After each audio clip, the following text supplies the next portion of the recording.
Buongiorno e benvenuti a questo appuntamento, a questa edizione di Focus TG, appuntamento come sempre in diretta. Trascorreremo assieme un'ora e mezza con tutte le novità, tutte le ultime notizie dal Veneto, i collegamenti con le nostre redazioni in tutta la regione. Apriamo questa edizione con una notizia di cronaca che arriva da Gradisca di Isonzo, con un incidente mortale che si è verificato poco prima della mezzanotte di mercoledì. A perdere la vita un motociclista di Mestre dopo uno scontro con un tir all'imbocco dell'autostrada.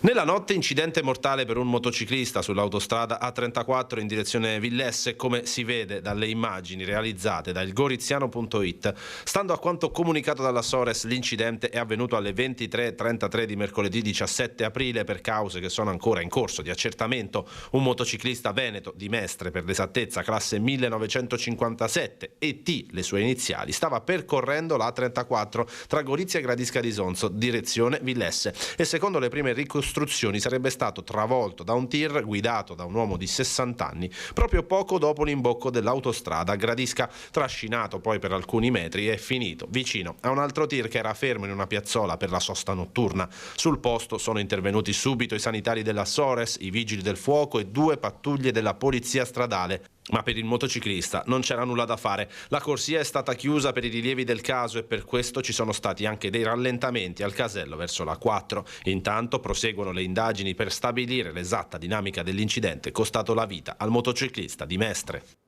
È stato sorpreso, siamo a Padova, dalla polizia con 2 chili di droga ed è stato arrestato un 32enne nigeriano che era finito in carcere per spaccio esattamente 2 anni fa, arrestato dagli stessi agenti. Era già stato arrestato nello stesso giorno, esattamente 2 anni prima. Si sono aperte nuovamente le porte del carcere per un 32enne nigeriano notato camminare in via Romano in Arcella dagli agenti della squadra mobile di Padova. Ironia della sorte, i poliziotti erano gli stessi che lo avevano fermato 2 anni prima.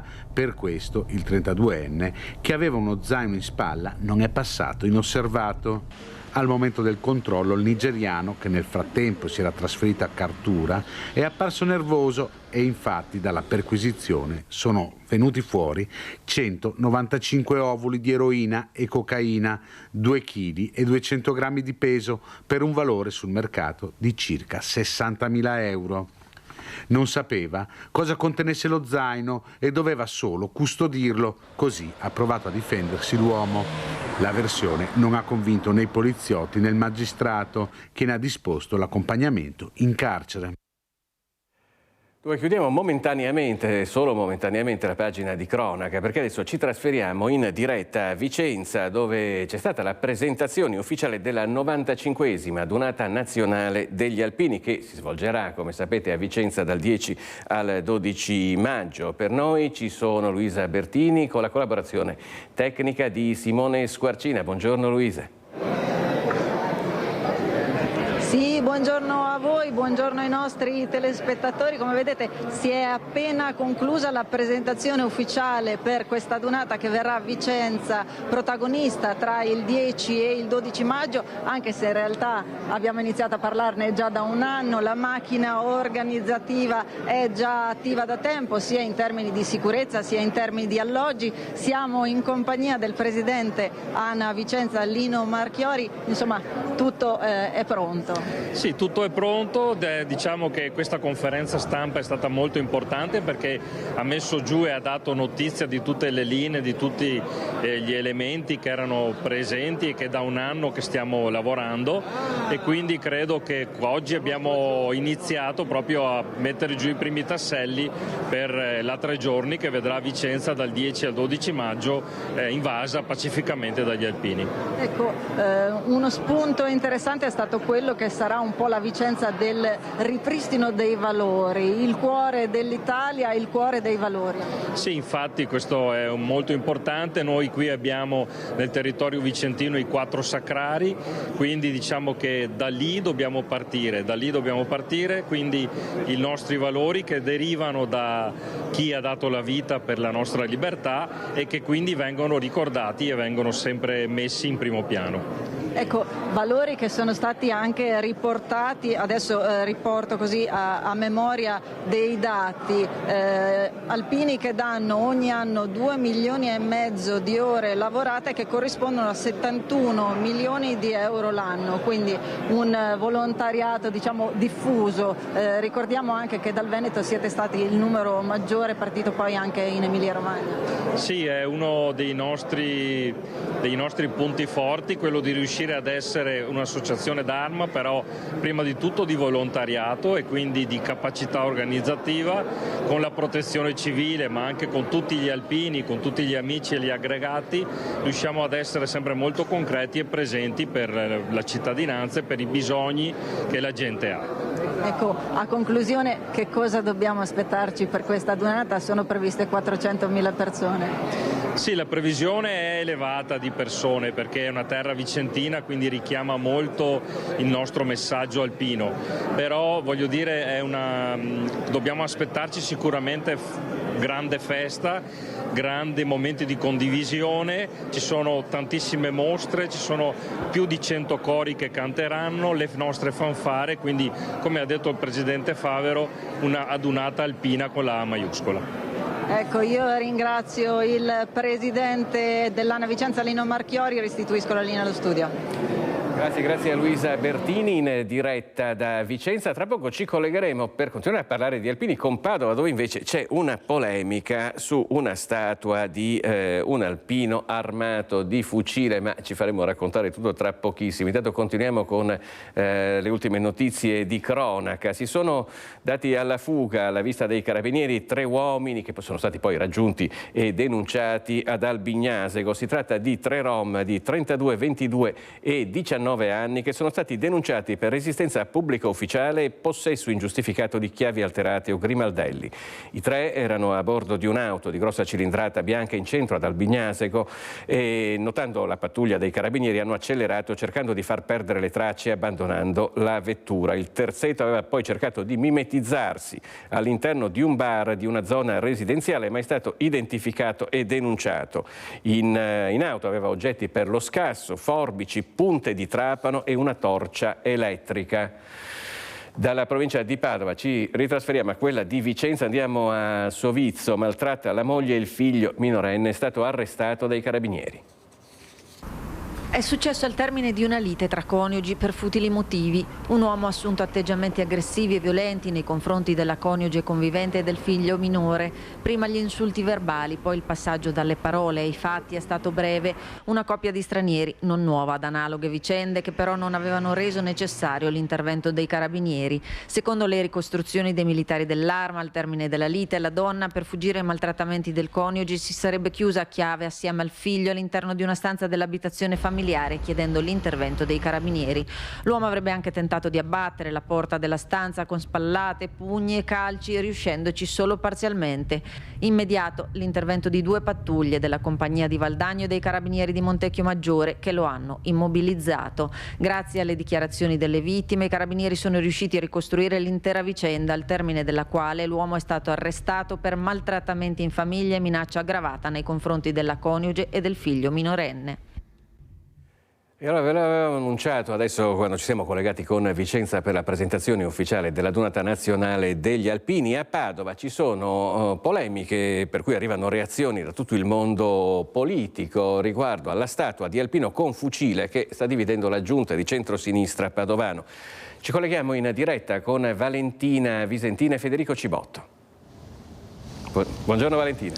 Sì, buongiorno da Padova. La statua che crea polemiche ancora prima di essere posizionata, perché lo vedete qui c'è solo il basamento. La statua dovrebbe essere posizionata, una statua di alpino con un fucile a fianco e ovviamente il berretto con la penna nera. Ma a dividere, come ben dicevi Filippo, è proprio il fatto che la statua abbia un fucile. 3 assessori della giunta padovana avrebbero espresso il malumore proprio per questo fucile in un periodo in cui le armi, dicono, insomma, in un periodo così di guerra le armi forse non sono opportune da mostrare. E ovviamente questa polemica ha resuscitato numerose reazioni del mondo politico che sono arrivate anche da Roma, per esempio.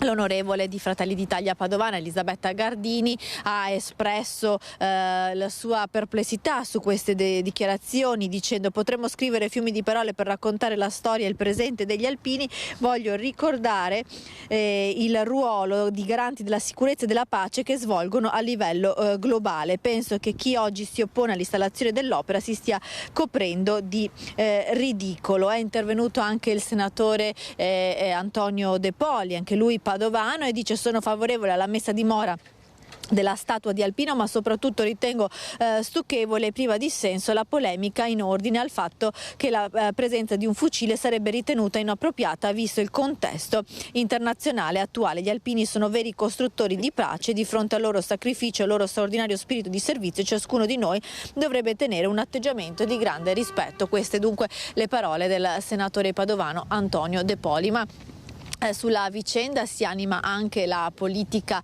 locale. C'è l'opinione anche di chi Padova l'ha amministrata per un bel po' di anni. Stiamo parlando di Flavio Zanonato. Sentite l'ex sindaco cosa ci ha detto questa mattina su questa polemica. Ma io ho voluto scrivere la mia opinione, un po' divertito da una polemica che mi sembra fatta sul niente. E l'Alpino, se lo vuoi rappresentare, è un personaggio che difende la frontiera, che sulle montagne si dà da fare per difendere il paese. Io sono stato alpino, tra l'altro, e quindi so bene queste cose. Tra l'altro è una delle forze armate più pacifiste che esistano, e naturalmente va rappresentato con la sua attrezzatura per difendere il paese. Cosa si dovrebbe dire se, per esempio, per mettere una statua di Garibaldi si dice sì, ma non deve avere la sciabola perché la sciabola rappresenta un'arma? Certo, la trovo una cosa un po' ridicola e un po' ipocrita anche, cioè il fatto di non voler mostrare la realtà com'è. Invece la realtà è così, l'alpino ha il fucile e se lo vuoi rappresentare lo rappresenti com'è, altrimenti fai a meno. Ecco, anche perché, come ha detto, l'Alpino vuole essere anche la statua vuole essere una rappresentazione storica, questo che hanno anche sottolineato il gruppo Alpini di Padova che ha richiesto questa statua.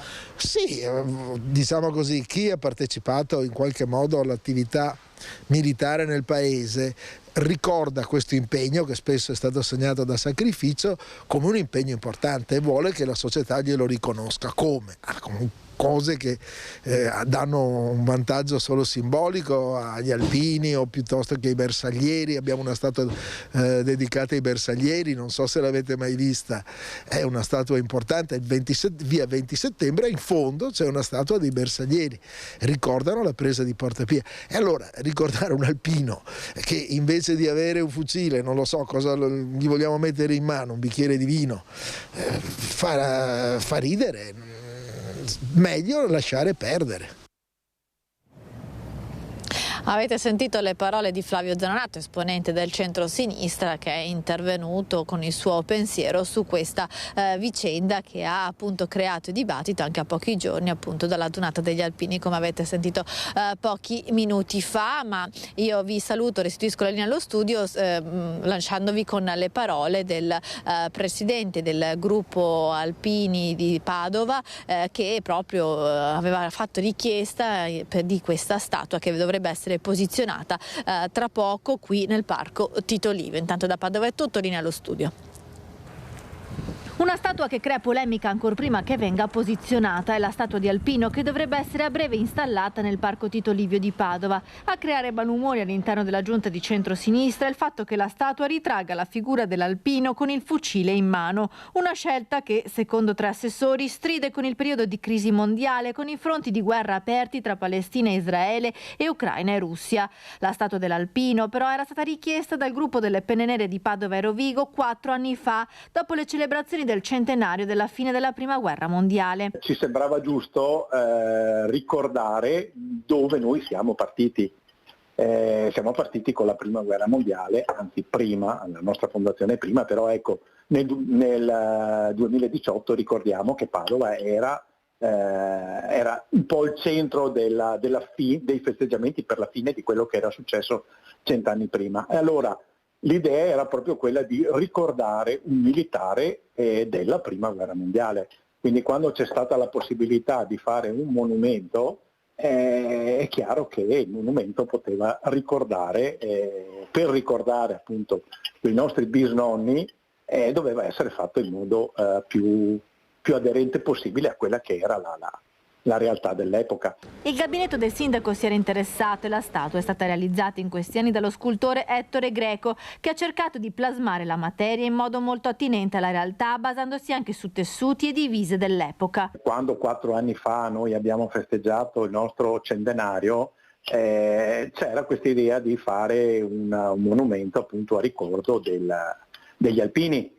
Gli alpini di ieri, ma anche gli alpini di oggi. Questa polemica sulla statua con il fucile ha sorpreso il gruppo padovano delle Penne Nere, che ricorda l'impegno di pace degli alpini. Quello che io ci tengo a dire è che non è un alpino in atteggiamento aggressivo, non è un alpino all'assalto come tanti monumenti fatti nei decenni scorsi rappresentavano. È un alpino in atteggiamento assolutamente tranquillo, tra l'altro che guarda lontano, guarda verso la cappella di Scrovegni, tanto per intenderci, che è sicuramente un simbolo di bellezza e di pace per i quadri e per i dipinti che ci sono all'interno.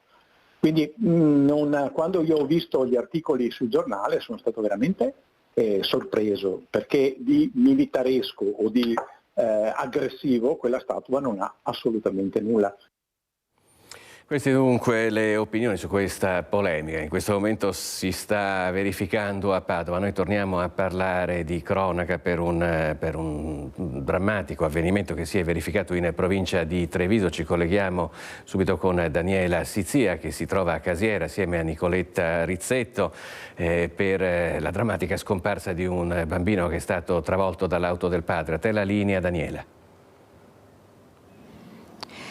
Buongiorno Filippo, buongiorno anche ai telespettatori. Sì, hai detto tu, questa è una comunità davvero sotto shock. L'incidente è avvenuto domenica, il bambino stava rincorrendo, ce l'ha raccontato proprio il nonno, stava rincorrendo un pallone, il pallone è finito sotto la macchina proprio mentre il papà stava facendo manovra, si stava parcheggiando e ovviamente non lo ha visto perché era magari in un punto proprio scuro, buio, proprio con gli angoli dove non si vede, il bimbo è piccolo, di 1 anno e mezzo, e lo ha investito. Immediatamente con la moglie lo hanno portato in ospedale di corsa e subito insomma le condizioni erano disperate, il bambino aveva un grosso trauma cranico e purtroppo martedì il bimbo non ce l'ha fatta, il bimbo è morto lasciando davvero una famiglia davvero colpita già da altre tragedie sotto shock. Pochi mesi fa la mamma aveva perso il papà ed ancora insomma la mamma aveva perso anche un bambino prematuro, dunque una tragedia davvero immensa. Abbiamo sentito anche il nonno, poi vi faremo sentire proprio le sue parole, perché la famiglia anche Mattia aveva anche una sorellina di 6 anni a cui è stato detto che il fratellino è salito in cielo, è un angelo, ci dice, ed un angelo davvero, ci diceva il nonno. Noi siamo in compagnia del sindaco di Casier, Renzo Craretto. Sindaco, intanto buongiorno. Buongiorno a tutti. Una tragedia, sindaco, di cui è difficile parlare, che ha colpito la vostra comunità, fra l'altro anche secondo fatto, lo ricordiamo anche qualche anno fa, un altro fatto dove era stato travolto un bambino da un cancello, un'altra morte terribile. Sì, infatti sì, è difficile effettivamente riuscire a trovare delle parole, perché la stessa famiglia ha avuto già una disgrazia in famiglia di una primogenita e poi insomma va bene, i nonni eccetera, ma sono quelle circostanze che sono difficili effettivamente a poter pensare che per qualche motivo, per frazione di secondo, possono succedere, perché insomma, vedere una creatura che non ha ancora 2 anni, perché li farebbe qui in agosto, e lasciare, insomma, tutta questa volontà di vita e questa, insomma, vicinanza che noi tutti dovremmo, insomma, in qualche modo cercare di arrivarci ai genitori, perché credo sia un momento difficile a sopportare tutto questo. Sindaco, lei ha già parlato con la famiglia? Sì, io sono andato subito, sono, insomma, vicino per quello che si possa fare, ma credo che si fa ben poco, questo è vero, però solo sentirci vicini come comunità, solo per avere una continuità, perché non è solo in questi 2 giorni, non è solo all'atto del funerale, ma dobbiamo cercare tutti insieme, io, insomma, faccio un avviso a tutti i miei concittadini di essere vicini alla famiglia, perché, insomma, nei giorni poi successivi saranno ancora più tragici di quelli di chi in questi giorni. Ecco perché adesso ovviamente la famiglia è sotto shock, dopo ci sarà purtroppo la consapevolezza di quello che è avvenuto, e saranno i giorni ancora più difficili, come diceva lei, Sindaco. Sì, diciamo che come abbiamo vissuto altre disgrazie, come un po' tutte le famiglie che purtroppo subiscono, queste sono ancora, quando si parlano, insomma, di queste creature, insomma, sono ancora più, insomma, devastanti a livello psicologico della persona, e dunque credo che, insomma, la comunità stessa si faccia partecipe di questa cosa e che ci si stringa tutti assieme a vedere di poter, insomma, dargli un sostegno. Ecco, e noi abbiamo avvicinato oggi il nonno del piccolo, ovviamente lo potete capire, è un momento terribile, non si riescono a dare pace per quello che è accaduto. Sentiamo proprio le sue parole. Suo nipote. Come tutti i nonni, il nipote è sempre il migliore, no? Purtroppo il fatto è successo e non ho parole sinceramente, perché non me lo ricordo ancora davanti agli occhi, e spero che sia veramente in paradiso. Un angelo. È proprio un angelo, perché proprio era biondino così, un angelo proprio. Senta, lei ci diceva solo questo, cercava di prendere un pallone come tutti i bambini. Sì, stava giocando in cortile e correva dietro il pallone, e giustamente cosa vuoi? Il pallone è andato sotto la macchina e così. Suo figlio come sta? Come vuoi che stia? Sai, quando uno succedono queste cose qua, passano 50.000 pensieri per la testa. È molto demoralizzato e dovremmo stargli accanto per superare questo momento critico. Stretti, soprattutto la sorellina. Vivremo per lei adesso. Ormai diventerà il punto focale, purtroppo. Solo tanta disperazione. Questa qua ce n'ho io tanta, e figurarsi mio figlio e la nuora.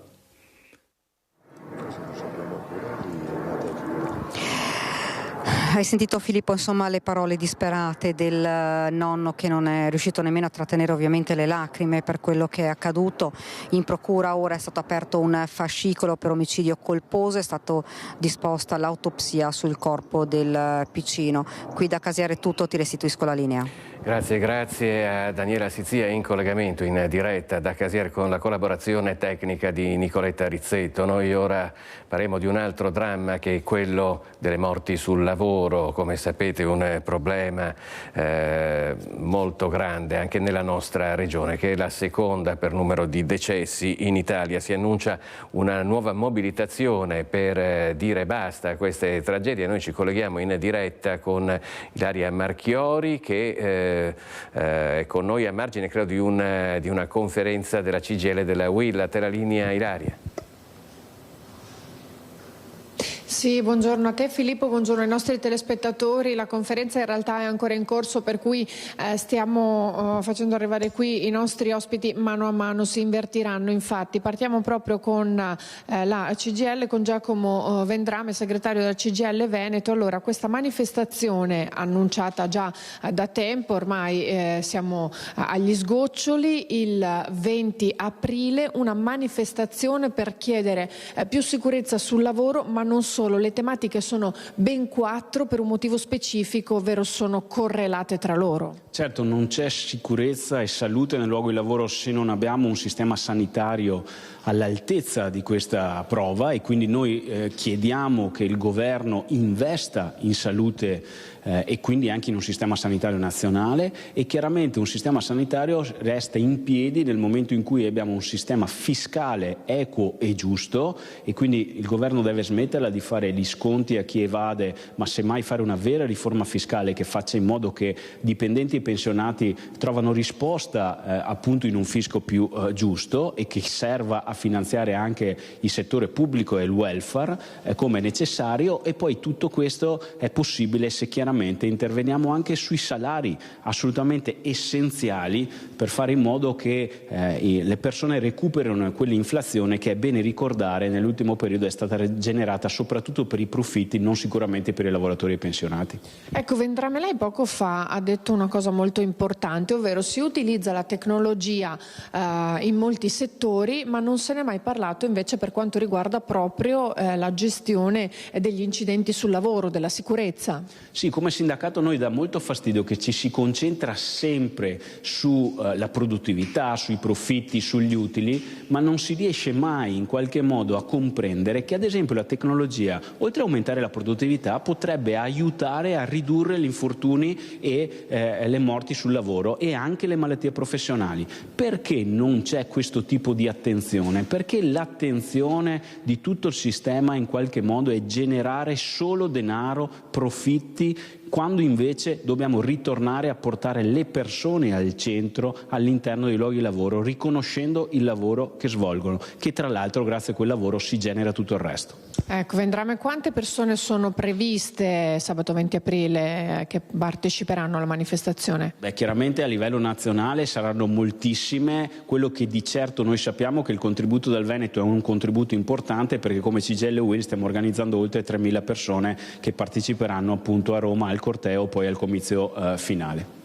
Ecco, ringrazio Giacomo Vendrame. Sta arrivando proprio il padrone di casa, proprio qui alla UIL, Igor Bonatesta, che è il coordinatore della UIL Veneto. Lo stiamo proprio aspettando perché in questo momento si trova all'interno della conferenza che sta ancora proseguendo. Vi ricordo che a proposito di incidenti e morti, incidenti sul lavoro e sicurezza, nel Trevigiano, proprio presso un'impresa di componenti arredomobili, c'è stato un incidente di una persona che stava appunto eseguendo delle operazioni di scarico ed è rimasto ferito alla mano. Ci sono anche numeri importanti per quanto riguardano gli accessi al pronto soccorso. Ecco, niente, mi dicono che al momento non riesce a venire il nostro secondo ospite, quindi per il momento qui da Mestre restituisco la linea allo studio.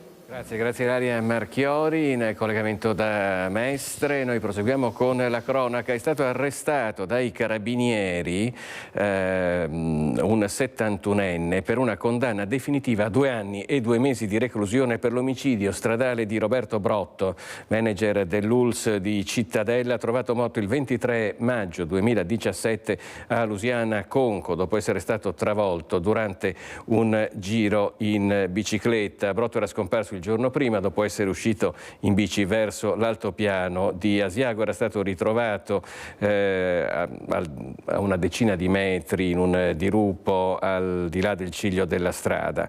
Le indagini dei carabinieri avevano poi portato nel giro di poche ore all'identificazione dell'uomo ritenuto responsabile dell'investimento, che è stato imputato di omicidio stradale e fuga al Tribunale di Vicenza. La condanna è stata confermata in appello. Al termine della redazione degli atti il 71enne è stato condotto presso la propria abitazione per l'espiazione della pena in regime di detenzione domiciliare.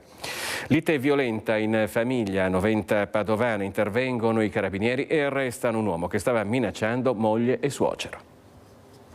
Litiga con la moglie e il suocero, poi aggredisce i carabinieri intervenuti per difendere la donna e l'anziano. Un 47enne tunisino, già noto alle forze dell'ordine, è stato arrestato dai militari dell'Arma intervenuti a Noventa Padovana in via Cellini dopo una chiamata di emergenza fatta da un 76enne coinvolto in una lite con la figlia 39enne e il genero 47enne. I carabinieri hanno cercato di riportare la calma, ma il 47enne tunisino continuava ad inveire e minacciare. Ad un certo punto si è scagliato anche contro un militare colpendolo con un pugno al volto.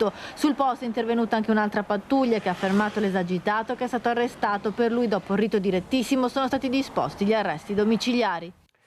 Il processo a Diletta Miatello, accusata di avere ucciso i genitori a San Martino di Lupari. Ieri la donna ha accusato un malore che le ha impedito di parlare in tribunale.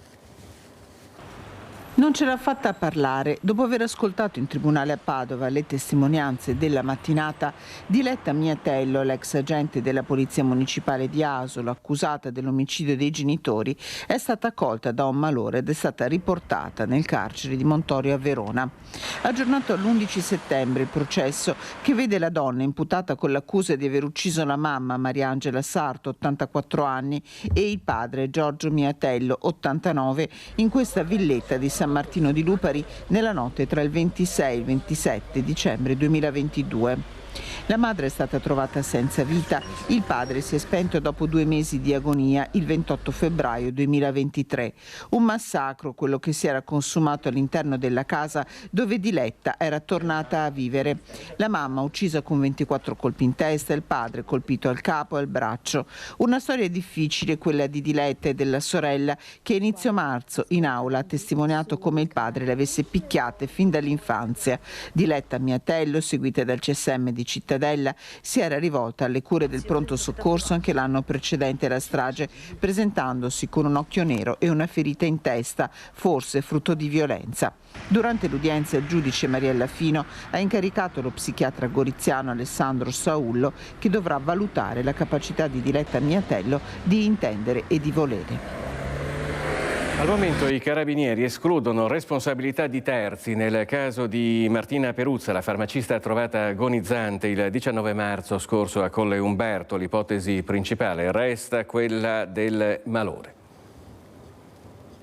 Per non lasciare nulla di intentato, i carabinieri sono ritornati alla galleria commerciale Bennett di Colle Umberto, dove il 19 marzo scorso, verso l'orario di chiusura, Martina Peruzza era stata ritrovata riversa a terra in una chiazza di sangue all'interno della parafarmacia dove prestava servizio. Fin da subito si è pensato a un malore e alla conseguente caduta. La donna, 34 anni, dopo aver lottato per la vita, si trova ricoverata all'Oras di Motta di Livenza, attorniata dall'affetto dei familiari che però negli ultimi giorni hanno sollevato dei dubbi. Sicuri sia stato davvero un malore? Ha chiesto il padre della 34enne carabinieri di Vittorio Veneto, mentre uno zio ha ipotizzato si potesse trattare di una caduta conseguente a un'aggressione, visto anche quanto successo sabato scorso all'interno della galleria commerciale, dove uno straniero è stato bloccato con un taser dopo essere andato in escandescenze. E questo senza contare le 2 rapine avvenute in farmacia Castelfranco e Paese nelle ultime settimane. I carabinieri dunque hanno avviato ulteriori verifiche, ma da una prima ricognizione non emergerebbero elementi che mettano in evidenza la responsabilità di terzi.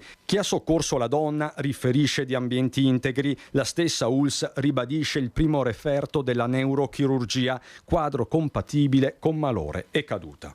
Capitolo a parte quello della videosorveglianza. Non è chiaro se la zona del ritrovamento sia coperta o meno.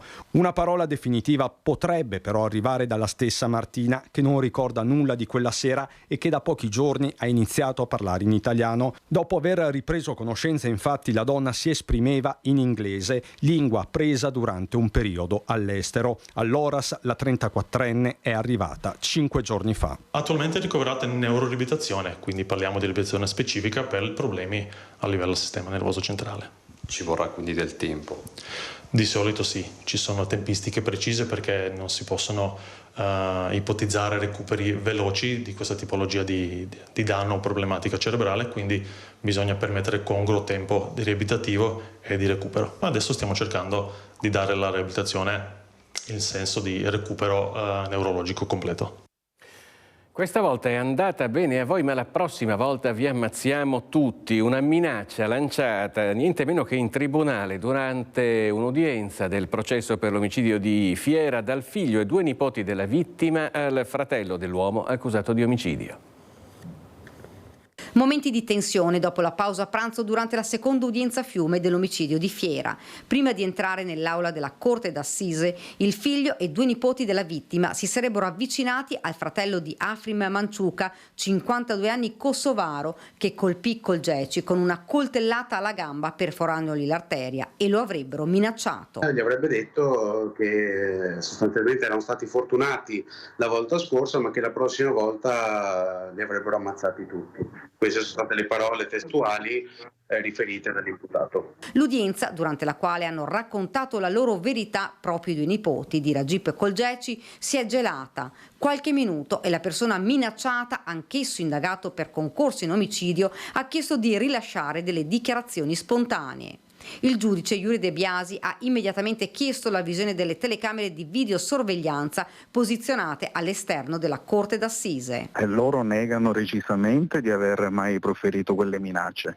È passato tanto tempo, si sono comportati sempre molto correttamente, si sono rivolti da subito all'autorità giudiziaria in maniera trasparente e cristallina.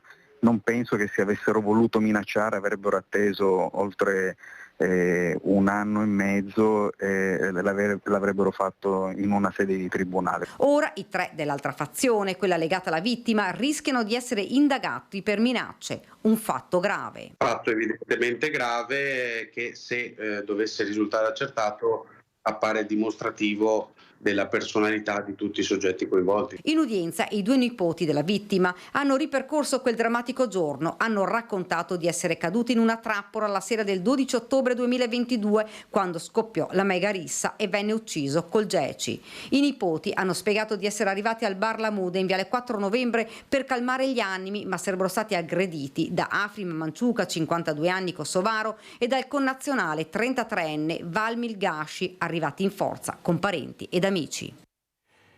Torniamo a parlare della tragica scomparsa del bambino travolto dal padre. Torniamo a collegarci in diretta con Daniela Sizia che si trova per noi a Casiera. Te la linea, Daniela.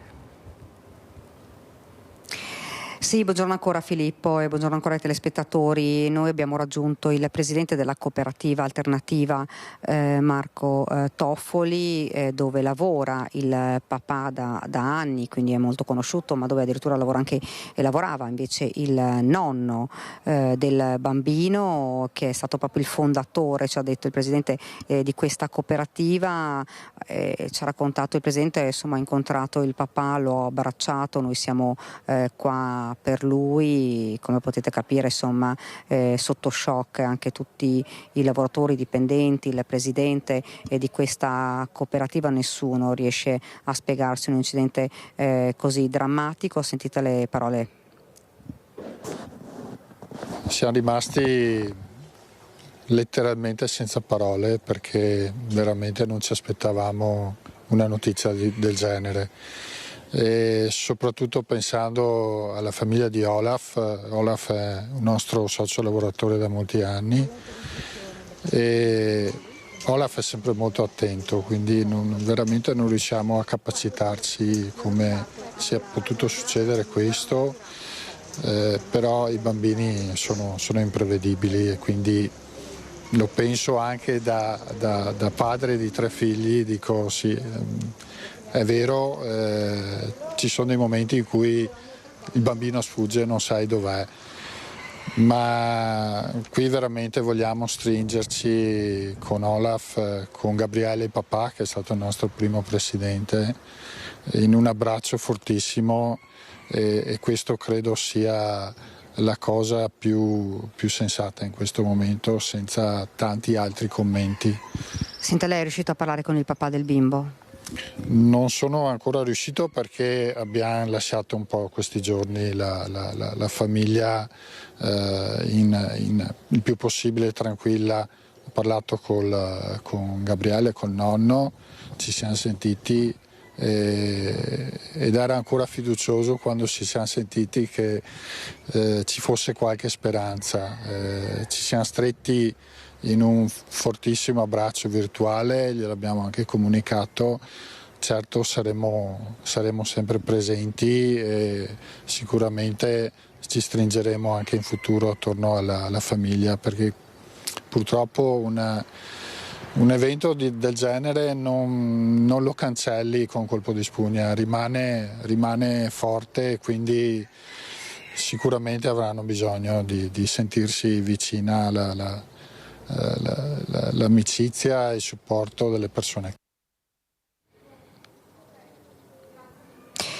Il pensiero comune è questo: i bambini in genere sono davvero imprevedibili, quindi un incidente davvero terribile, difficile anche riuscire a spiegarlo. Ovviamente il bimbo è corso per prendere il pallone, era impossibile riuscire a vederlo, perché ci sono poi, come dicevamo, degli angoli bui, quindi l'auto che sta parcheggiando è stato davvero all'improvviso è stato un atto davvero una tragedia impossibile davvero da prevenire.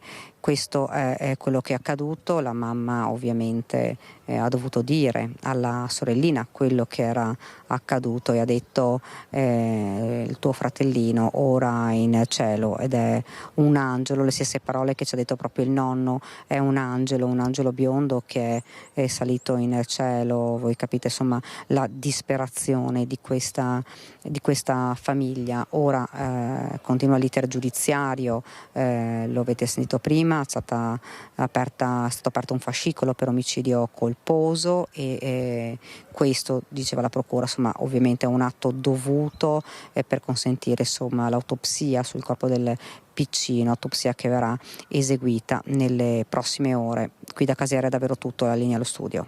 Grazie davvero a Daniela Sizia in collegamento in diretta da Casiera con la collaborazione tecnica di Nicoletta Rizzetto. Noi proseguiamo con un'altra vicenda di cui si è occupata Daniela ed è il processo ai cosiddetti giustizieri dei pedofili, che si è conclusa in tribunale a Treviso con una condanna a 6 anni e 10 giorni di carcere per il 19enne e a 6 anni e 3 mesi per il 20enne. Vediamo. Un piano pensato e studiato, la banda dei giustizieri che si era ispirata al documentario americano To Catch a Predator, in cui persone pedofile venivano incastrate da una troupe di giornalisti utilizzando come trappola una tecnica molto simile a quella ideata dai ragazzi, è stata condannata in primo grado. La sentenza riguarda i 2 maggiorenni di 19 e 20 anni della Castellana, mentre il terzo sta seguendo l'iter della giustizia minorile.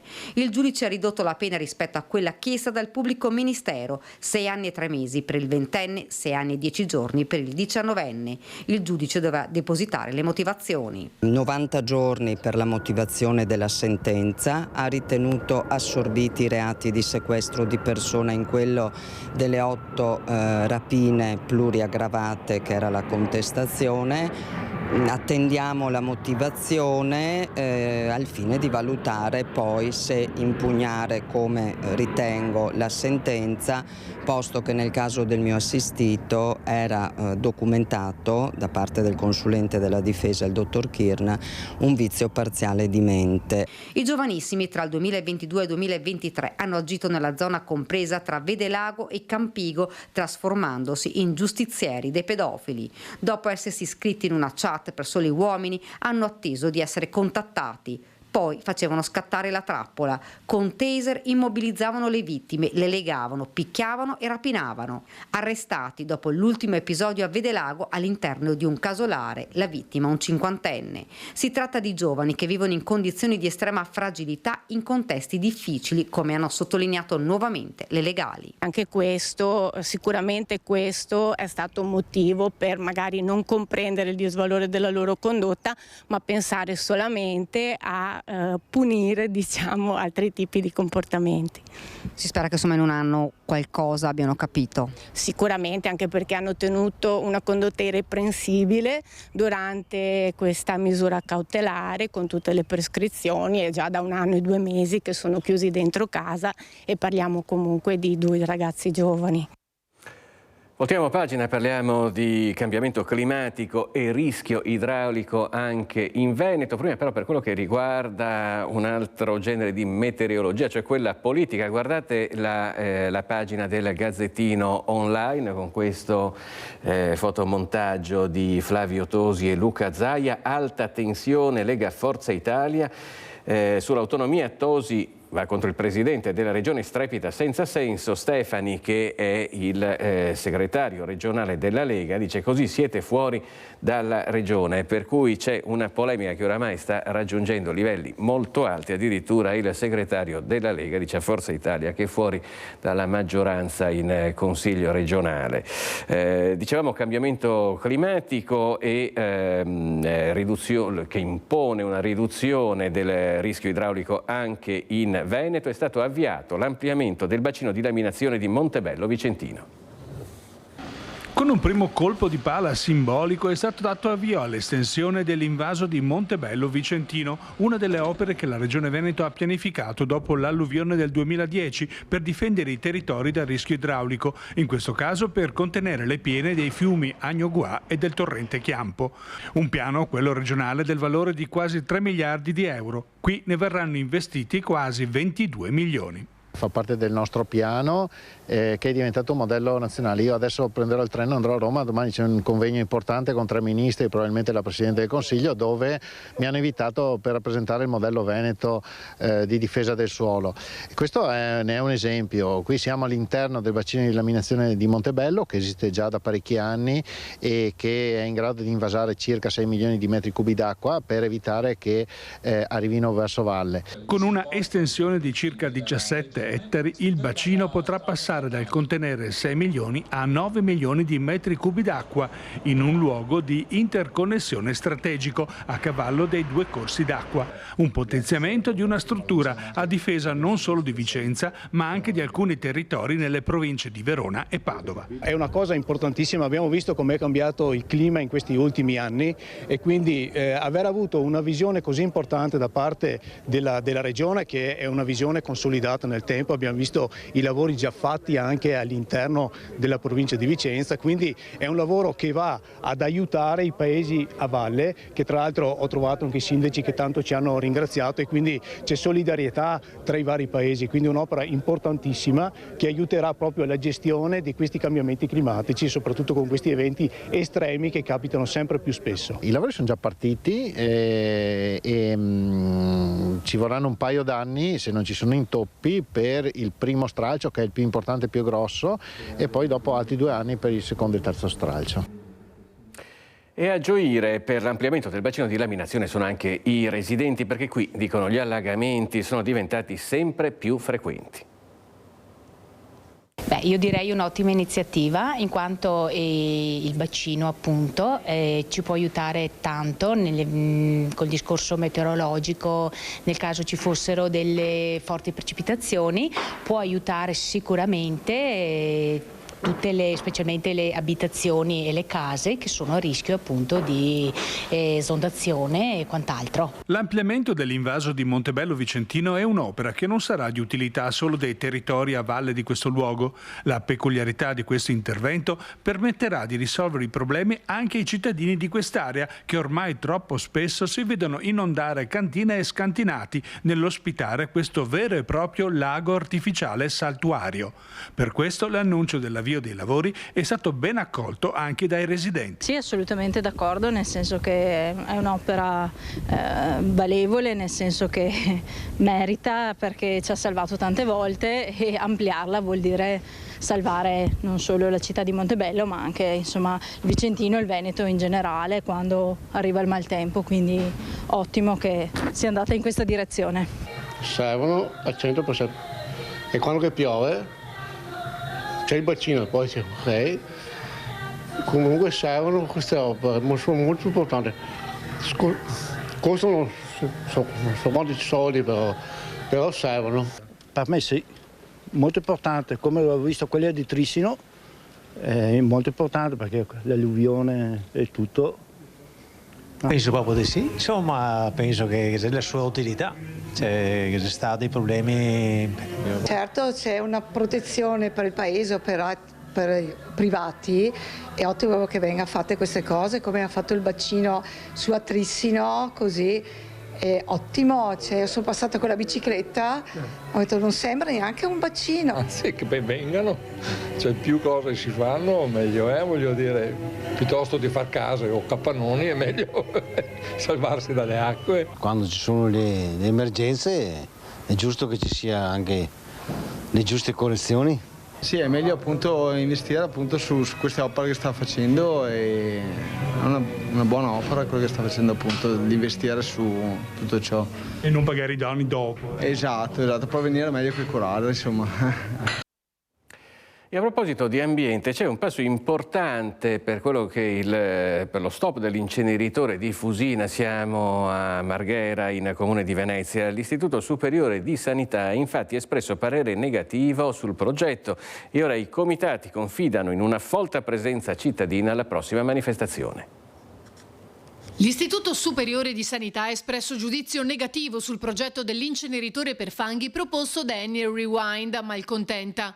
Notizia accolta con soddisfazione dai comitati del coordinamento no inceneritore. Un risultato importante perché l'Istituto Superiore di Sanità conferma molte delle questioni che noi avevamo sollevato, che ha sollevato anche il CNR, in particolare per l'incenerimento dei PFAS, sui quali c'è molta incertezza e anzi i rischi sono ormai conclamati.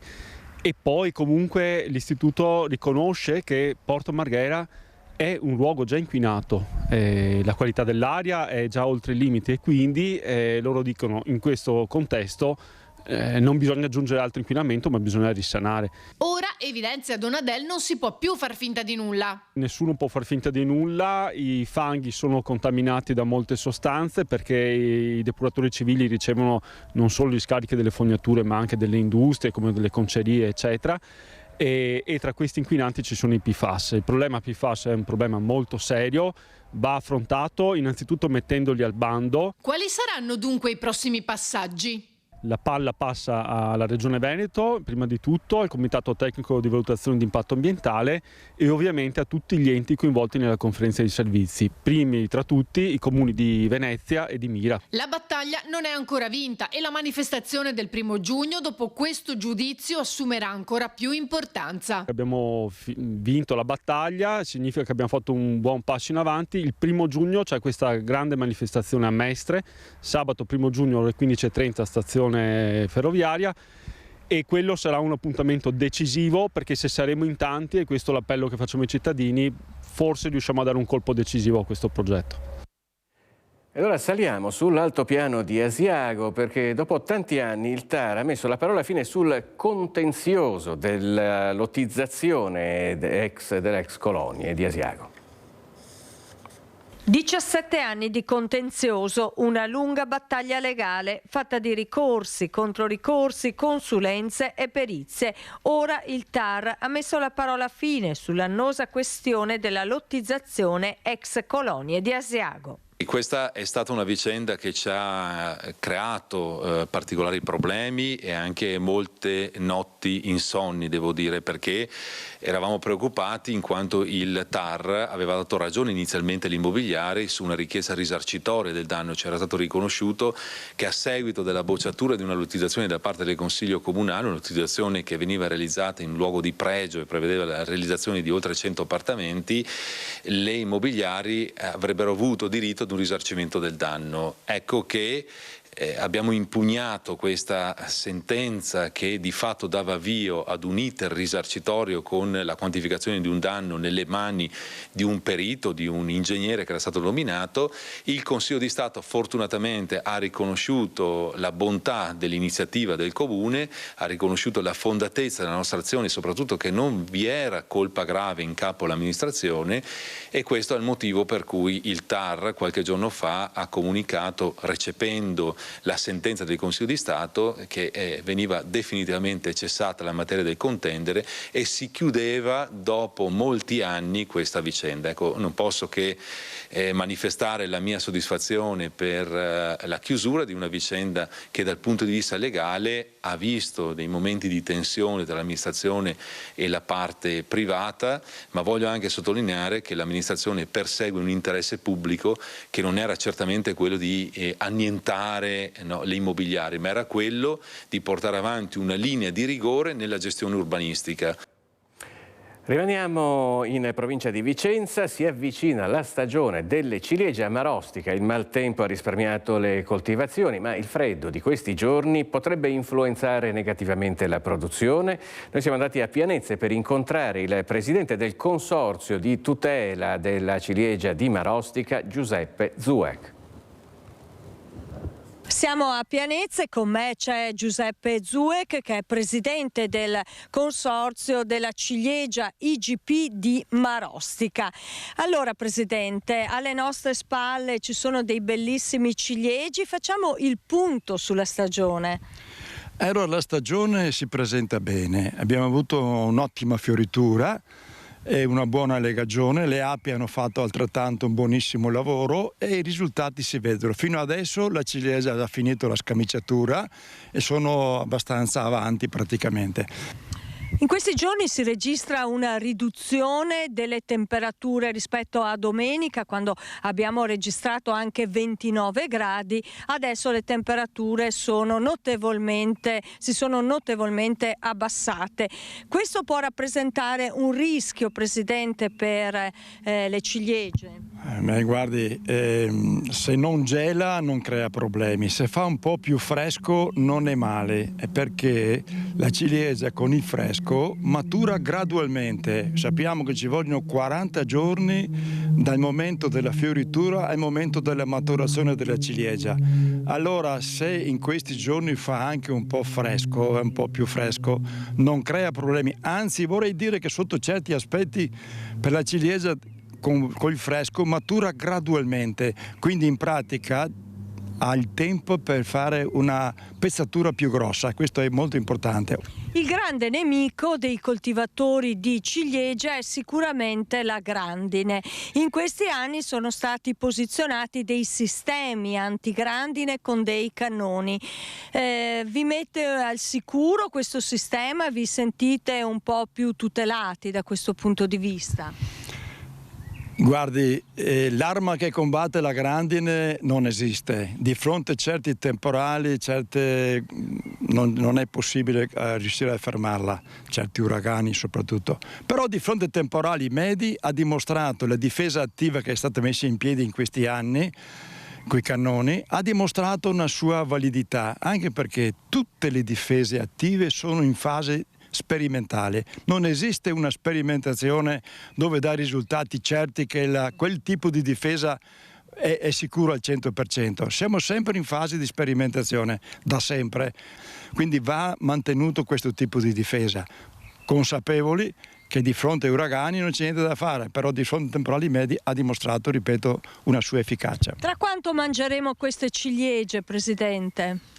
Allora, siamo già oltre a metà di aprile, ripeto, 40 giorni di tempo dalla fioritura, andiamo verso i 6, 7, 8 maggio, dipenderà molto da quanto fa fresco, se il freddo è troppo forte cambia, rallenta ancora di più, certo non credo che geli, non penso al gelo, sono fiducioso che un po' di fresco c'è, sicuro è previsto, però non siamo preoccupati per il fresco, quindi verso il 7, 8, 10 maggio avremo le primizie dei ciliegi IGP di Marostica, le varietà precoci, mature.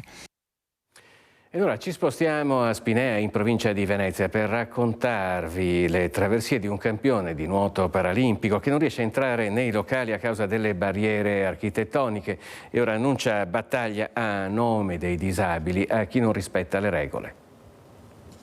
Ho riscontrato che tanti bar non sono a norma, questo a Spinea come in giro per Mestre, per qualsiasi altro comune. Ho avuto delle grandi difficoltà anche la settimana scorsa in un hotel ad Abano Terme. Queste sono solo alcune delle situazioni con cui Maurizio, 47enne di Spinea, si scontra quotidianamente. Disabile dal 2019 in seguito a un infortunio sul lavoro e da qualche mese colpito da una grave forma di tetraparesi spastica, nuotatore ai massimi livelli da normodotato e oggi campione di nuoto paralimpico, ha deciso di farsi portavoce di una battaglia per dire basta a chi non rispetta le norme sull'inclusione e l'abbattimento delle barriere architettoniche. Ho deciso che denuncerò tutte le situazioni che non sono norma e voglio anche proteggere e cercare di riuscire ad ottenere dei grandi obiettivi pure per tutte le persone diversamente abili. Voglio che giustamente ci sia inclusione, non ci sia discriminazione. Le disposizioni esistono, evidenzia Ferri, il problema è che in Italia non vengono rispettate. Noi siamo indietro con tutte le amministrazioni e come, diciamo, nazione, perché noi non rispettiamo le regole, non c'è sensibilità a questo argomento. Per il resto io noto in giro che c'è molta indifferenza. Maurizio non ha più intenzione di dover chiedere aiuto a 4 persone come già accaduto solo per poter entrare in un locale. Io voglio poter entrare in autonomia e voglio che praticamente la mia vita da diversamente abile sia esattamente come quella che avevo da normodotato. In caso contrario procederà con la querela ogni volta che si troverà di fronte a una barriera architettonica. Ci fermiamo per un istante, ci rivediamo tra pochissimo.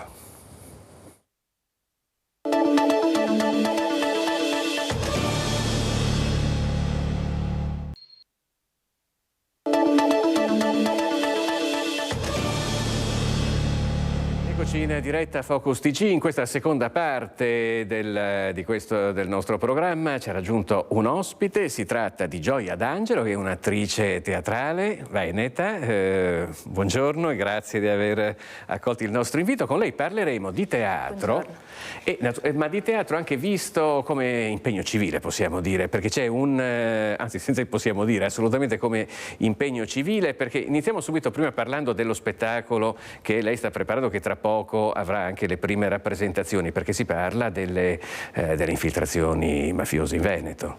Sì, esatto. Uno dei nostri lavori della compagnia Archipelagos Teatro si intitola Aspide e Gomorra in Veneto.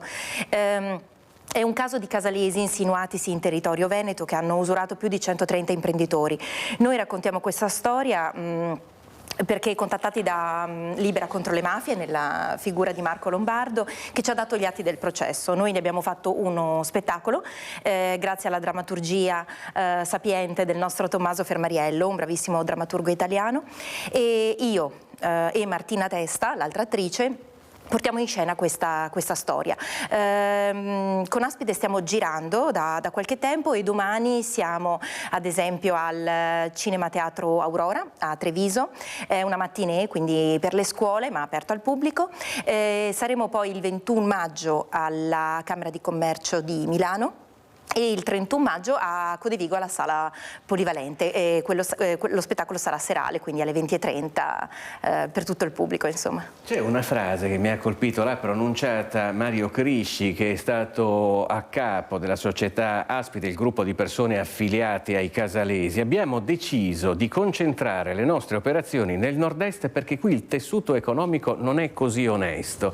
È una frase che colpisce perché almeno fino all'altro ieri non c'era la minima consapevolezza in Veneto del fatto che ci fossero delle infiltrazioni della malavita organizzata, che poi oramai più che infiltrazioni sono radicamenti, almeno stando alle parole anche del procuratore di Venezia.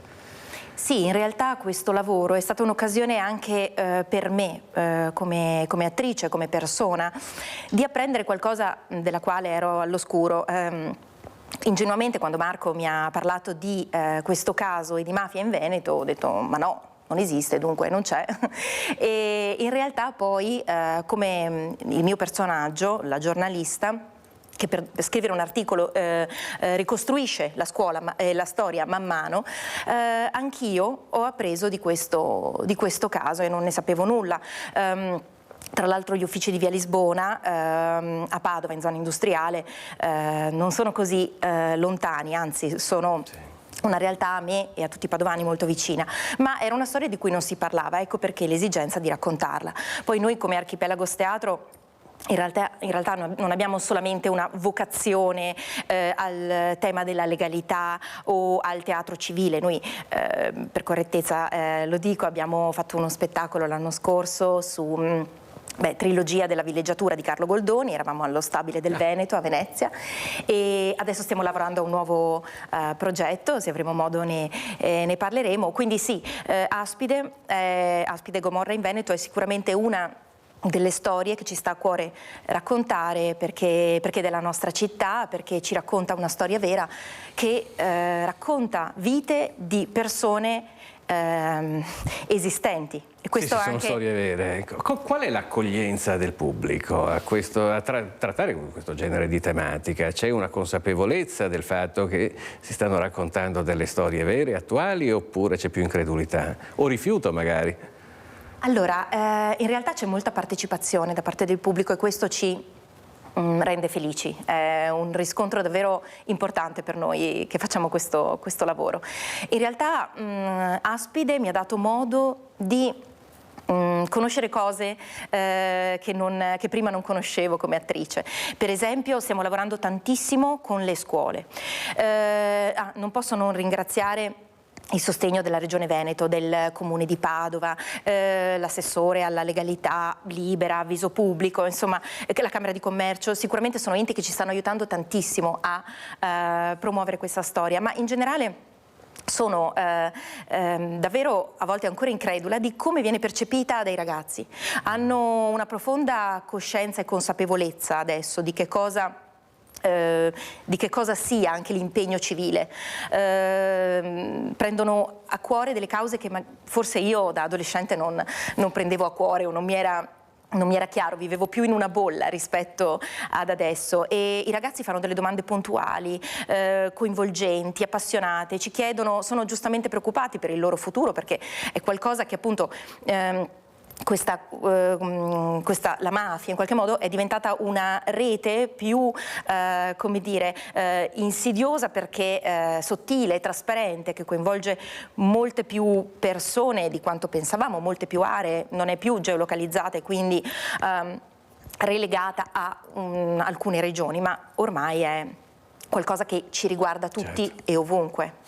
In effetti magari i giovani sono meno legati a certi stereotipi su quella che è la mafia. Noi sappiamo per esempio anche il tema che viene trattato nello spettacolo che mettete in scena è ambientato dopo la terribile crisi economica del 2008, quando persone affiliate al clan dei Casalesi hanno iniziato a prestare soldi a vari imprenditori che poi credo più di 100-130 si sono trovati alla fine imprigionati letteralmente in questo strozzinaggio. Voi vi siete rifatti proprio anche ai verbali, credo, del processo che c'è stato. È difficile mettere in scena uno spettacolo quando poi ci si confronta anche con delle fonti che sono così tecniche come i verbali di un processo. Sì, è assolutamente difficile. Per questo ringrazio ancora Tommaso Fermariello perché è il drammaturgo che ha preso gli atti del processo in mano e ne ha fatto una storia anche in qualche modo complessa, perché è una storia apparentemente di soli uomini. Noi in scena siamo due donne e abbiamo scelto questo modo di raccontare la storia perché da un lato avevamo bisogno di una giornalista, cioè che sono io, cioè una persona che ricostruisse i fatti con date, con nomi, appunto avvenimenti, questo per aiutare il pubblico a capire di cosa stiamo parlando, come inizia tutto quanto. Giustamente sì, inizia tutto con imprenditori in difficoltà adesso e poi appunto lentamente raccontiamo la storia quantomeno di questo eroe positivo che è Rocco Ruotolo, che inizia la storia come uno dei tanti imprenditori usurati e poi decide di passare dall'altra parte, cioè di denunciare alla polizia e quindi appunto fondamentalmente poi la persona di cui parliamo, ma dall'altra parte c'è l'altra attrice Martina Testa che insomma che fa il ruolo di Rosalina Ruotolo, la moglie. E questo ci interessava perché volevamo parlare delle implicazioni emotive, ma anche appunto delle ripercussioni che può vivere una famiglia davanti a questa scelta, cioè comunque questa famiglia ha dovuto lasciare Padova, i ragazzi hanno dovuto cambiare scuola, cioè voglio dire è una trasformazione in qualche modo e quello che ci interessava raccontando la storia assolutamente senza giudizio, noi siamo attori e il teatro è amorale, noi non facciamo storie e lezioni a nessuno. Se il pubblico esce con una domanda, bene, meglio, ma il nostro lavoro è raccontare storie senza giudizio. Certo. D'altra parte però volevamo appunto fatti, ma anche l'implicazione emotiva di che cosa comporti, no? Assumersi determinate responsabilità, com'è poi la vita di persone che vivono questa cosa e decidono da che parte stare. Avete avuto modo anche di conoscere questa famiglia? Sì, io ho avuto il privilegio di conoscere sia Rocco che Rosalina Ruotolo. Sono venuti a vedere una nostra replica e vi posso dire che è stata in assoluto una delle repliche più emozionanti, ma non solo, anche uno degli incontri umani più intensi della mia vita, e questo è uno dei tanti privilegi che mi regala il mio lavoro. È la prima volta che si mette in scena un argomento del genere in Veneto, trattando proprio il radicamento della criminalità organizzata in Veneto? Sì, in realtà io so anche di altre compagnie venete che stanno lavorando sul tema della legalità, cioè si parla anche di, ovviamente Falcone Borsellino, si è parlato anche di Felicetto Maniero, cioè insomma in realtà ci sono alcune compagnie, so, in Veneto che hanno parlato di questi casi, però sì, è raro perché in realtà è ancora qualcosa di completamente nuovo, sì, ancora difficilmente accettabile, che abbiamo anche questo problema adesso. Sì.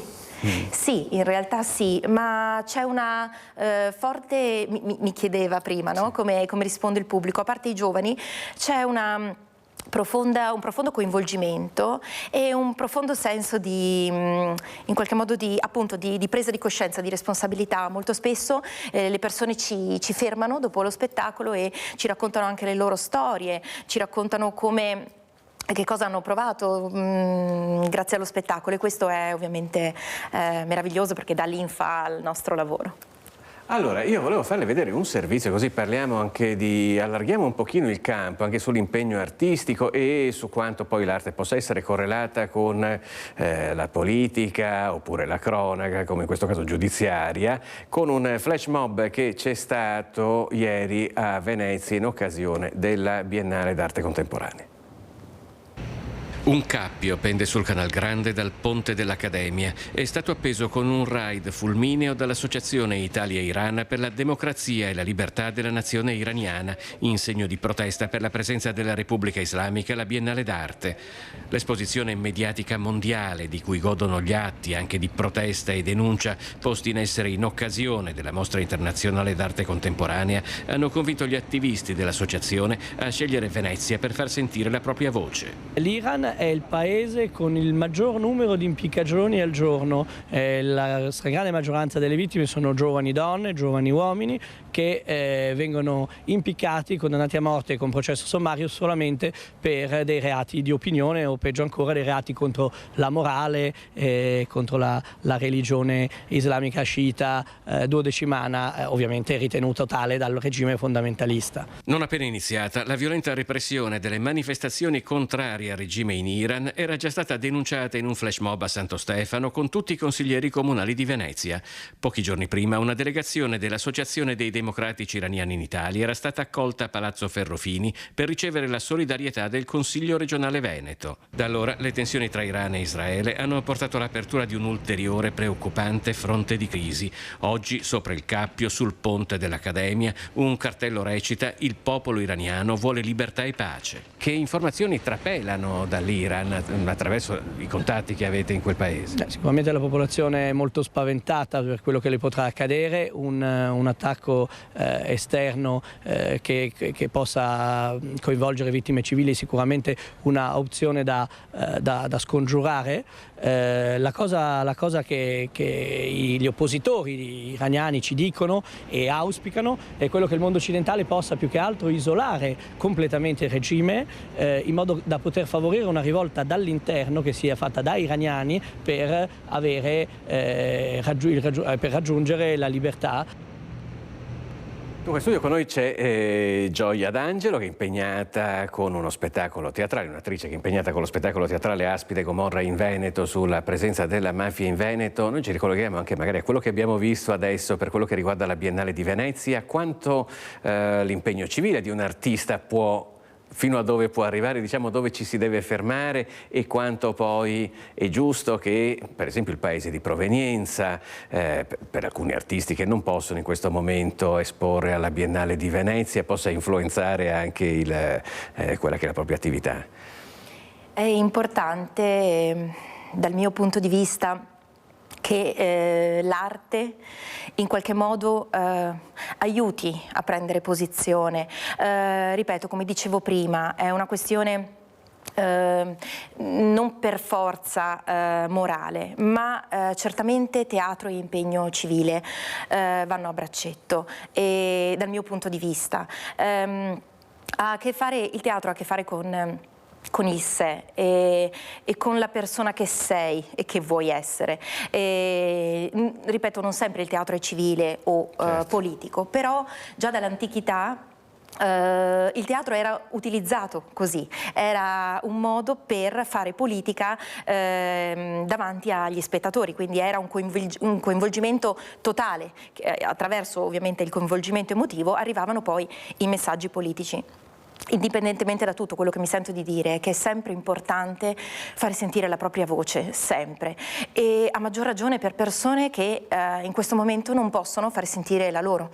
È fondamentale. Noi raccontiamo storie e cerchiamo di alimentare il ricordo, la memoria, quando un fatto è accaduto, ma quando qualcosa di grave sta accadendo, è fondamentale parlare anche per chi non può farlo.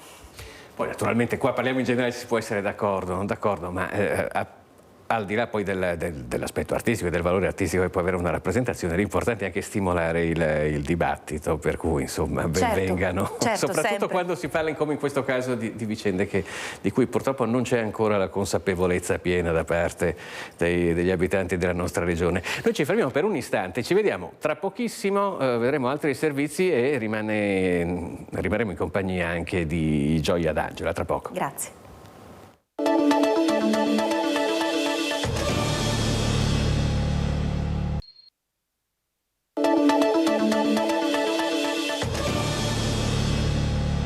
Bentrovati in diretta con Focus TG, siamo in compagnia di Gioia D'Angelo, attrice della compagnia Archipelagos Teatro. Noi abbiamo parlato dell'ultimo spettacolo che state portando in scena, che si intitola Aspide e Gomorra in Veneto e tratta delle infiltrazioni mafiose nella nostra regione. Per quello che riguarda invece la compagnia, è una compagnia molto giovane, nata nel 2018. Sì, noi siamo un collettivo appunto nato pochi anni fa, che purtroppo appunto la nostra attività si è sospesa, come le vite private e lavorative di molti a causa del Covid, ma appunto siamo riusciti nel tempo a raggiungere alcuni obiettivi, alcune soddisfazioni. Ad esempio con lo spettacolo Aspide e Gomorra in Veneto siamo arrivati alla finale del Festival in Transito a Genova. L'anno scorso abbiamo vinto un bando indetto dallo Stabile del Veneto e abbiamo messo in scena al Teatro Goldoni a Venezia Le Smanie per la villeggiatura, il primo capitolo di trilogia della villeggiatura di Carlo Goldoni, e adesso siamo stati selezionati tra altre compagnie per partecipare al Festival in Divenire, e saremo in scena a teatro appunto per il Festival in Divenire a Roma il 5 maggio alle 19:30. Se volete supportarci venite a Roma numerosi, e siamo lì con un nuovo progetto, si intitola Camminatori della patente ubriaca, è scritto da Nicolò Sordo, scritto e diretto da Nicolò Sordo, bravissimo drammaturgo della scena italiana, e siamo in scena io, Davide Falbo e Massimiliano Motta. È difficile fare questo mestiere, fondare anche una compagnia, cioè è un salto nel buio, come funziona? E c'è voglia di andare a teatro oggi, che insomma tutti sono matti con i cellulari, con internet e queste cose qui? Beh, sicuramente i tempi d'oggi, diciamo, premiano i micro video velocissimi, quindi i trailer, adesso ti dicono promuoviti ma fallo in 30 secondi, però 1 minuto eccetera, ed è premiata la velocità, no? La sintesi e prendere l'attenzione delle persone nel minor tempo possibile.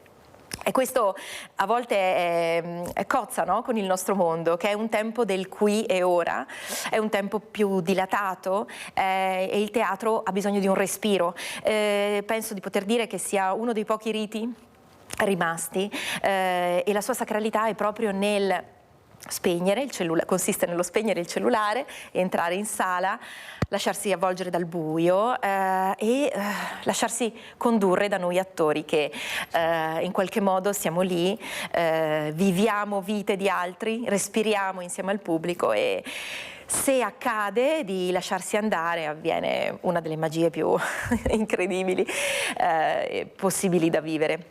Forse anche più del cinema, ma non mi permetto, anche il cinema è meraviglioso, però appunto ogni spettacolo è uno e unico perché si vive insieme lì, quindi e per risponderle sì, non è assolutamente un mestiere facile, è pressoché precario. In realtà a un'attrice resta la possibilità di essere scritturata, ma i provini, quelli di cui si viene a conoscenza, sono pochi, oppure appunto si unisce le forze, perché tanto in teatro non sei mai solo, nemmeno quando metti in scena un monologo, ed è questo il bello del teatro, quindi unisci le forze e crei qualcosa, hai un tema, hai qualcosa di cui parlare, e unisci le forze come facciamo noi per promuovere questi nuovi lavori. Quindi ringrazio tra l'altro, cioè è un lavoro di team, sì. In realtà quindi ormai sì, è una sorta di... sì, l'associazione è diventata proprio un insieme di forze e quindi non potremmo andare avanti senza Simona Argentieri, che tra l'altro è la danzatrice della compagnia e coreografa, Elisa all'organizzazione, Francesca ci segue i bandi, Alberto il nostro light designer e tecnico luci, insomma è un insieme di competenze che mettiamo in campo per creare, si spera, storie e spettacoli belli. Allora, a proposito di occupazione, visto che la stiamo trattando anche da questo punto di vista qui, c'è un divario retributivo di genere, purtroppo in Italia, nella nostra regione e anche nelle nostre città. Vediamo questo servizio. Meno tempo dedicato all'impiego, con una maggiore predilezione al part-time. Esiste e si sente ancora molto il gap salariale tra l'universo femminile e quello maschile. Se ne è parlato questa mattina al convegno Equamente al lavoro nella sede della provincia di Treviso. Le quote rosa chiedono maggiore attenzione sul fronte delle politiche di welfare, ma il percorso è ancora in salita. Nella Marca le differenze sussistono per le diverse categorie di appartenenza. Partendo dagli operai, la forbice si riduce, mentre aumenta fino ad arrivare al 24% quando si sale a livello dirigenziale. La nostra provincia come gender pay gap è collocata al 34° posto tra le province italiane.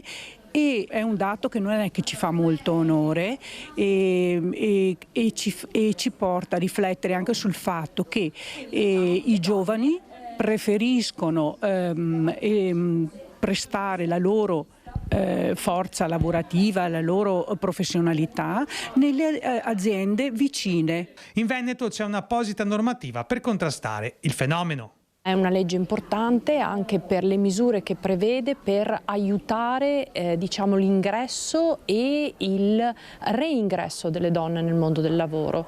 Anche nelle professioni forensi la situazione merita una riflessione. Gli avvocati donne non hanno superato il numero degli avvocati uomini, però siamo molto vicini. Questo determina la necessità di una svolta nell'ambito della libera professione, soprattutto nella necessità di tutelare le donne, spesso lasciate per l'inesistenza di un welfare anche a livello nelle professioni libere. È un problema questo che si verifica anche nel mondo del teatro? Dunque, in merito ai compensi, purtroppo sono, mi sento di dire, bassi. Questo a meno che ovviamente l'attore non sia ovviamente un attore di cinema, è un attore affermato. Parlando di mero teatro, le paghe sono basse, quindi è difficile, molto spesso appunto si cerca di realizzare spot, pubblicità, fare corsi di insegnamento, questo perché ovviamente bisogna arrivare insomma, a fine mese e poi ci sono ovviamente dei momenti molto più intensi in cui si lavora di più e degli altri appunto in cui si lavora di meno, quindi anche per questo è un lavoro altalenante. Quello che posso dire è che sicuramente la figura femminile come numero insomma è meno, come dire, insomma ci sono meno persone, meno lavoratrici donne che ricoprono i lavori come il regista, il drammaturgo. Ecco, sì. Questo è qualcosa che ho sicuramente registrato. Io stessa conosco più drammaturghi uomini e adesso ovviamente stanno crescendo, insomma sta crescendo il numero di donne che scrive per teatro eccetera e anche di registe, ma certamente è in minor numero. Questo immagino perché che abbia a che fare anche con il privato, con il fatto che questa vita appunto è molto altalenante, come dicevo, quindi ci sono dei mesi in cui lavori, dei mesi no.